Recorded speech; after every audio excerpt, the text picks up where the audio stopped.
Assalamu alaikum students, welcome to my channel Way of Learning. Today the topic which I will teach you is parts of speech. What is parts of speech? Parts of speech क्या होते हैं? Words are divided into different classes according to their work in a sentence. किसी भी जुमले में कोई भी अल्फाज उसके काम के लिहाज से क्या अहमियत रखता है या वो क्या कहलाता है, उसे डिफरेंट क्लासेस में या मुख्तलिफ हिस्सों में डिवाइड कर दिया जाता है, तो उसे हम पार्ट्स ऑफ स्पीच कहते हैं। Parts of speech has many kinds which are noun, pronoun, adjective, verb, adverb, preposition, conjunctions and interjections. I will discuss the all parts of speech one by one. The second kind of parts of speech is pronoun. What is pronoun? Pronoun क्या होता है? Pronoun दो लफ्ज़ों को मिला के बनता है, pro और noun. प्रो का मतलब होता है किसी चीज़ की जगह इस्तेमाल करना, किसी भी चीज़ को, किसी नाम को, किसी चीज़ को, कोई भी चीज़ हो हम उसे किसी दूसरी चीज़ की जगह मींस नाउन की जगह जो इस्तेमाल कर सकते हैं उसे हम प्रोनाउन कहते हैं। प्रो का मतलब होता है किसी लफ्ज़ को नाउन की जगह इस्तेमाल करना, और नाउन वो होता है जो हम किसी चीज़ को, किसी शख्स को या किसी जगह को नाम देते हैं। What is pronoun? प्रोनाउन क्या होता है? Pronoun is a substitute for a noun. Pronoun वो चीज़ होती है या वो इसम होता है जो कि नाउन की जगह पे इस्तेमाल होता है। In simple language the definition of pronoun is word which is use in place of noun. Noun की जगह पे जो अल्फाज इस्तेमाल होते हैं उसे हम प्रोनाउन कहते हैं। For example, Ali is an intelligent boy. Ali एक नहायत ही ज़हीन बच्चा है। या pronoun student, Ali is an intelligent student. Ali एक नहायत ही ज़हीन तालिब इल्म है। He stood first in the class. वो क्लास में हमेशा अव्वल आता है, मीन्स उसकी फ़र्स्ट पोजीशन आती है। अब हम क्या करेंगे, हम अपने सेंटेंसेस में बार बार अली का नाम यूज़ करने की बजाय हम उसकी जगह ही का वर्ड यूज़ कर देंगे। ये कहने की बजाय Ali is an intelligent student, Ali stood first in the class. ये सुनने वालों के लिए भी एक फेडअप हो जाता है। कोई जो लोग होते हैं जिनसे हम बात कर रहे होते हैं वो एक ही चीज़ का नाम बार बार सुन के फेडअप हो जाते हैं, तो इसलिए हम नाउन की जगह हम प्रोनाउन को यूज़ कर लेते हैं। जैसे Ali is an intelligent student, Ali एक इंटेलिजेंट स्टूडेंट है। He stood first in the class, वो क्लास में हमेशा अव्वल आता है। Like parts of speech like noun, pronoun has also many kinds. First kind of pronoun is personal pronoun. Personal pronoun वो pronoun होते हैं जो कि हम किसी ह्यूमन बीइंग के लिए इस्तेमाल करते हैं। किसी इंसानों के लिए जो प्रोनाउन इस्तेमाल किया जाता है उसे हम पर्सनल प्रोनाउन कहते हैं। Personal pronoun has also three kinds. Personal pronoun की भी नाउन, पार्ट्स ऑफ स्पीच और प्रोनाउन की तरह मज़ीद तीन काइंड्स हैं, तीन उसकी अक़साम है। फर्स्ट है फर्स्ट पर्सन। फर्स्ट पर्सन में क्या शामिल होता है? फर्स्ट पर्सन में शामिल होता है आई और वी, मैं बात करने वाला, या हम जो कि हम जब ग्रुप में बात कर रहे होते हैं, मतलब कि स्पीकर।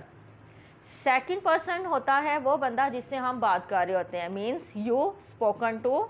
थर्ड पर्सन वो होता है जिसके बारे में बात कर रहे होते हैं, ही, शी, इट स्पोकन ऑफ। अब देखें, इस टाइम मैं आपसे बात कर रही हूँ, मींस मैं आपको समझा रही हूँ, मैं आपको लेक्चर दे रही हूँ, तो I am a first person. इस टाइम वो इंसान जो कि आपसे बात कर रहा है, जिसने आपकी और मेरी कॉन्वर्सेशन को शुरू किया है, वो होगा हमारा क्या? First person. मतलब कि इस टाइम बोलने वाली कौन है? बोलने वाली मैं हूँ, तो I am a speaker. Second person होंगे स्टूडेंट्स आप लोग, क्योंकि आप इस टाइम मेरी बात को सुन रहे हैं, मींस मैं आपसे जो बात कर रही हूँ आप उसे लिसन कर रहे हैं, आप उसे अंडरस्टैंड कर रहे हैं, तो मींस आप सेकंड पर्सन है, मींस स्पोकन टू। और थर्ड पर्सन इस टाइम हमारी कॉन्वर्सेशन में है प्रोनाउन। क्योंकि हमारे पास कोई ह्यूमन बीइंग नहीं है, तो इसलिए मैं सिर्फ एग्जांपल आपको प्रोनाउन के तौर पे दूंगी। थर्ड पर्सन हमारे पास है प्रोनाउन, मींस ही, शी और इट। स्पोकन ऑफ मतलब कि जिसके बारे में हम बात कर रहे हैं। इस टाइम बोलने वाला फर्स्ट पर्सन मैं हूँ, means I am a speaker. Second person students आप लोग हैं, क्योंकि आप मेरी बात को सुन रहे हैं, अंडरस्टैंड कर रहे हैं। और थर्ड पर्सन इस टाइम हमारे पास प्रोनाउन है, क्योंकि हम प्रोनाउन के बारे में बात कर रहे हैं। The next kind of pronoun is interrogative pronoun. Interrogative का आपको इसके नाम से अंदाज़ा हो जाएगा वो कि जो कि सवालिया जुमले होते हैं या सवालिया चीज़ें होती हैं जिसमें सवाल किया जाता है। तो इंटरोगेटिव प्रोनाउन वो प्रोनाउन होंगे जिसमें आप आस्क क्वेश्चन, जिसमें आप सवाल के बारे में पूछ रहे हैं, मीन्स व्हाट, विच, हु, इस किस्म के वर्ड्स जब किसी सेंटेंस के शुरू में यूज़ होते हैं मीन्स तो वो हमारे इंट्रोगेटिव प्रोनाउन होते हैं। और किसी भी सेंटेंस को इंट्रोगेटिव बनाने के लिए उसकी सबसे ईजी जो पहचान होती है वो क्या पहचान होती है, उसके लास्ट पे हम क्वेश्चन मार्क का निशान लगा देते हैं। Third kind of pronoun is relative pronoun. Relative pronoun का जो वर्ड निकला है वो निकला है रिलेट से। रिलेट के वर्ड से जो हमारे पास जो लफ्ज़ निकलता है उसे हम रिलेटिव प्रोनाउन कहते हैं। रिलेट का मतलब होता है दो चीज़ों को आपस में मिलाना, उनका ताल्लुक़ बनाना। It's join to sentence. Relative pronouns वो प्रोनाउन होते हैं जो कि दो जुमलों को आपस में मिलाते हैं, आपस में उनका राब्ता कायम करते हैं। रिलेटिव का मतलब लफ्ज़ निकला है रिलेट से, जिसका मतलब होता है राब्ता करवाना, ताल्लुक़ कायम करना। तो रिलेटिव प्रोनाउंस वो प्रोनाउंस होंगे जिसमें दो जुमलों को आपस में मिलाया जाता है। For example, I met Ali, मैं अली से मिला या मैं अली से मिली। Who had just return from USA, जो कि यूएसए से वापस आया है। अगर हम नॉर्मल प्रोनाउन को यूज़ ना करें, नॉर्मल नाउन के फॉर्म में इसको यूज़ करें तो हम सेंटेंस को इस तरह से बोलेंगे, I met Ali, Ali has just return from USA, कि मैं अली से मिला और अली यूएसए से वापस आया है। तो उस अली को बार बार यूज़ करने की बजाय हम उसकी जगह एक प्रोनाउन यूज़ कर देंगे हु। ये आपके पास एक एग्जांपल आ जाएगी इंट्रोगेटिव प्रोनाउन की भी और रिलेटिव प्रोनाउन की भी। आई मेट अली, मैं अली से मिला। Who has just return from USA, जो कि यूएसए से वापस आया है। The fourth kind of pronoun is demonstrative pronoun. Demonstrative का वर्ड जो निकला है वो डेमो से निकला है। डेमो का मतलब होता है किसी चीज़ का हवाला देना या किसी चीज़ की मिसाल करना। मीन्स अगर आप किसी शॉप पर भी जाते हैं कोई चीज़ परचेज़ करने, तो आपको डायरेक्ट फर्स्ट हैंड वो एक ओरिजिनल पीस नहीं दिखा देते।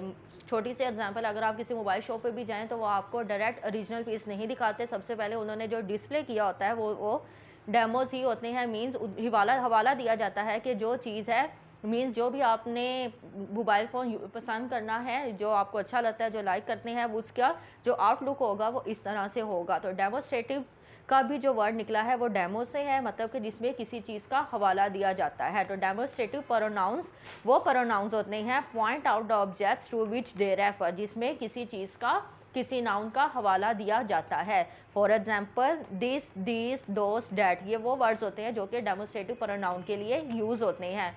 एग्जाम्पल इसकी मज़ीद है, दिस इज़ अ चेयर, ये एक चेयर है या ये एक कुर्सी है। यहाँ पे जो दिस का वर्ड है वो डेमोस्ट्रेटिव प्रोनाउन के लिए यूज़ हुआ है कि यहाँ पे चेयर के बारे में बताया गया है, कुर्सी की एक रेफरेंस दिया गया है कि जो चीज़ आपको नज़र आ रही है वो हमारे पास क्या है, वो चेयर है। The next kind of pronoun is indefinite pronoun. Indefinite का मतलब क्या होता है? इनडेफिनेट का मतलब होता है लामहदूद। लामहदूद मतलब कि वो चीज़ जो कि बिल्कुल भी ख़त्म नहीं होती, हमें नहीं पता होता कि इस चीज़ का एंड किस जगह पे जाकर होना है। तो वो प्रोनाउन जो कि इनडेफिनेट होते हैं, जो कि लामहदूद होते हैं, जिनके बारे में हमें बिल्कुल भी नहीं पता होता कि हम किसका जिक्र कर रहे हैं या फिर जिस चीज़ का जिक्र कर रहे हैं उसका एंड किस जगह पे जाके होगा। रेफ़र टू एनी पर्सन और थिंग, किसी भी शख्स या किसी भी चीज़ का ऐसा हवाला इन अ जनरल वे जो कि आम सूरत में दिया जाता है, नॉट पार्टिकुलर, ना कि ख़ास सूरत में। किसी भी शख्स का या किसी भी चीज़ का हवाला जो कि आम सूरत में दिया जाए, ख़ास तौर पे उसका जिक्र ना किया जाए, वो इनडेफिनेट प्रोनाउंस कहलाएंगे। Anybody, someone, these are the example of indefinite pronoun. ये इनडेफिनेट प्रोनाउन की कुछ मिसालें हैं। मतलब कि एनीबॉडी का मतलब होता है कोई से भी शख्स, मतलब कि कोई से भी लोग। तो अब उन कोई से लोगों में से हम किसका जिक्र करें ये हमें नहीं पता, मतलब कि नॉट अ पार्टिकुलर, बस सिंपल जनरल वे। और समवत मतलब कि बहुत सारे लोगों का एक क्राउड है और उसमें से कोई सा भी एक बंदा। सिंपल सी एक डेफिनेशन या सिंपल सी एक एग्जांपल मैं आपको बताती हूँ कि अगर आप स्टेज पे कोई अपनी स्पीच दे रहे हैं, वहाँ से आपने किसी को पॉइंट आउट करना है, तो ऑडियंस में से बैठे हुए किसी भी शख्स में से आप कहेंगे कि फ़लाँ बंदा मेरे साथ स्टेज पर आ जाए। तो मतलब कि उसमें से वो कोई ख़ास इंसान नहीं होगा, वो इंसान होगा जिसको आप फ़ौरन से पॉइंट आउट करेंगे। तो मीन्स समवन, कोई सा भी। The last kind of pronoun is reflexive pronoun. Reflexive pronoun क्या प्रोनाउन होते हैं? रिफ्लेक्सिव का सबसे पहले तो हम ये देखेंगे रिफ्लेक्सिव का वर्ड निकला कहाँ से है। रिफ्लेक्सिव का वर्ड निकला है रिफ्लेक्स से। रिफ्लेक्स का मतलब होता है अक्स, जिसमें हम किसी चीज़ को अपनी ही चीज़ का अक्स किसी दूसरी चीज़ में देखते हैं। तो रिफ्लेक्सिव प्रोनाउन कौन से प्रोनाउन होते हैं? इन विच ऐड वर्ड सेल्फ, वो अल्फाज जिसके साथ हम सेल्फ का वर्ड यूज़ कर देते हैं वो रिफ्लेक्सिव प्रोनाउन कहलाते हैं। लेकिन कौन से अल्फाज के साथ हम सेल्फ का वर्ड यूज़ करते हैं? टू अ पर्सनल प्रोनाउन, जो कि मैंने आपको नाउन की फर्स्ट प्रोनाउन की फर्स्ट काइंड बताई थी, पर्सनल प्रोनाउन, जिसकी आगे से मज़ीद 3 काइंड्स है, फर्स्ट पर्सन, सेकंड पर्सन और थर्ड पर्सन। तो उस पर्सनल प्रोनाउन के साथ जब हम सेल्फ का वर्ड ऐड कर देते हैं तो वो रिफ्लेक्सिव प्रोनाउन बन जाता है। फॉर एग्जांपल माई सेल्फ, माई हमारा सिर्फ एक पर्सनल प्रोनाउन है जिसमें हम अपना जिक्र कर रहे हैं, मीन्स ये एक फर्स्ट पर्सन है। लेकिन जब हम इसके साथ सेल्फ का वर्ड यूज़ कर देंगे तो वो रिफ्लेक्सिव प्रोनाउन कर देंगे, रिफ्लेक्सिव प्रोनाउन बन जाएगा या उसको रिफ्लेक्सिव प्रोनाउन कहेंगे, क्योंकि हम इसके जब हम एग्जांपल देंगे तो हम वो एग्जांपल देंगे कि हम सिर्फ़ और सिर्फ अपने बारे में ही बात कर रहे हैं, कि जो पर्सनल प्रोनाउन है वो सिर्फ़ और सिर्फ अपने बारे में ही बात कर रहा है। योर सेल्फ मीन्स ये हमारा सेकंड पर्सन के लिए यूज़ होगा। योर मतलब सामने वाला बंदा जिसके लिए हम बात कर रहे हैं, और सेल्फ और उसी का जिक्र कर रहे हैं, मतलब इसमें कोई थर्ड पर्सन यूज़ नहीं हो रहा। और लास्ट है हमारे पास डैम सेल्फ हम यूज़ करते हैं किसी थर्ड पर्सन के लिए। डैम का मतलब कि वो लोग, तो डैम सेल्फ हमारा होगा कोई थर्ड पर्सन के जिसमें हम जिक्र सिर्फ और सिर्फ थर्ड पर्सन का करेंगे, थर्ड पर्सन के अलावा कोई और लोगों को हम अपनी कॉन्वर्सेशन में ऐड नहीं करेंगे। तो जब हम पर्सनल प्रोनाउन के साथ सेल्फ का वर्ड यूज़ कर लेते हैं तो वो हमारा रिफ्लेक्सिव प्रोनाउन बन जाता है। In the last, I hope student you understand. If you have anything which you can't understand, which I want to teach you, you can ask me in a comment section. In the last, I will request you to like my video, subscribe my channel and press the bell icon. Allah Hafiz.